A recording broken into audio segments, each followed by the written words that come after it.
Assalamualaikum and good day to everyone. My name is Amnan Hakim bin Suhaimi and my matric number is 068706.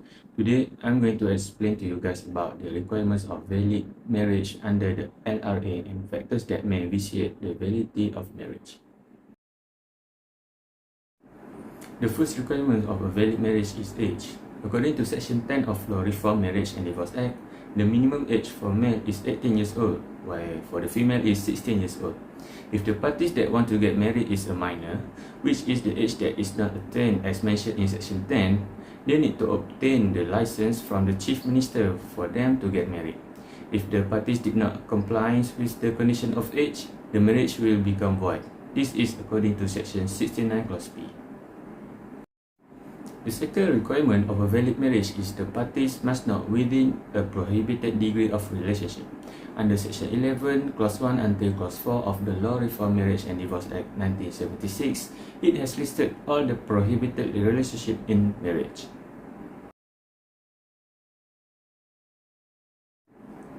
However, there are one proviso under subsection 1, which is a Hindu man can marry his sister's daughter, which is his niece, and a Hindu woman can marry her mother's brother, which is her uncle.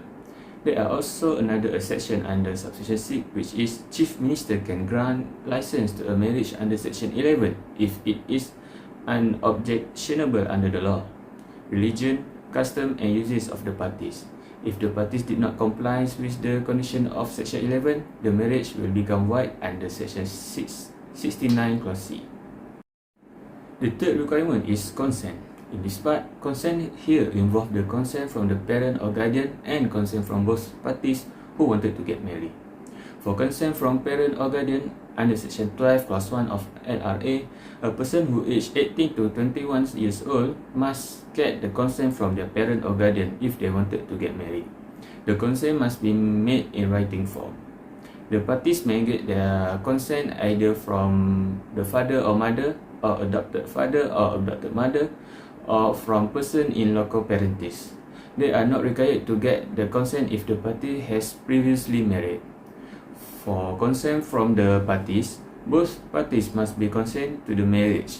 Section 22 Clause 6 stated that registrar must be satisfied that consent is duly obtained before solemnizing the marriage. Section 37 stated that to compel a person to marry or to prevent a person of 21 years old from contracting a valid marriage, it is an offence. Punishment for this is 3 years jail or Rm 3,000 fine or both. The effect of non-compliance with this requirement is the marriage will become voidable under Section 70 Clause C and D. The next requirement is it must be a monogamous marriage. Under Section 5 of LRA, it stated that the marriage must be monogamous and the non-compliance of it will become void under Section 69 Clause A. Section 7 also stated that bigamy marriage is a criminal offence and the punishment are 7 years of imprisonment and fine as stated in Section 494 of Penal Code. And the last requirement of valid marriage is the parties must be a male or female biologically. For this requirement, we will look into the case of Hyde versus Hyde and Woodman C. In this case, marriage was defined as a voluntary union of a man and a woman to exclusion of all others. The effect of non-compliance to the law to the marriage is become void. The court looked at the original sex of the parties as how they were born and not after the operation to change their biological identity, even though the sex has been changed in their identification card. In the case of non-compliance with the law, the parties can be punished under Section 41 Clause 3, which the punishment are maximum 3 years of imprisonment and fine of maximum Rm 5,000 ringgit. To conclude, there are 5 requirements for a valid marriage, and I hope everyone can understand all the requirements that I have mentioned earlier. I think that's all for me. Thank you. Bye-bye.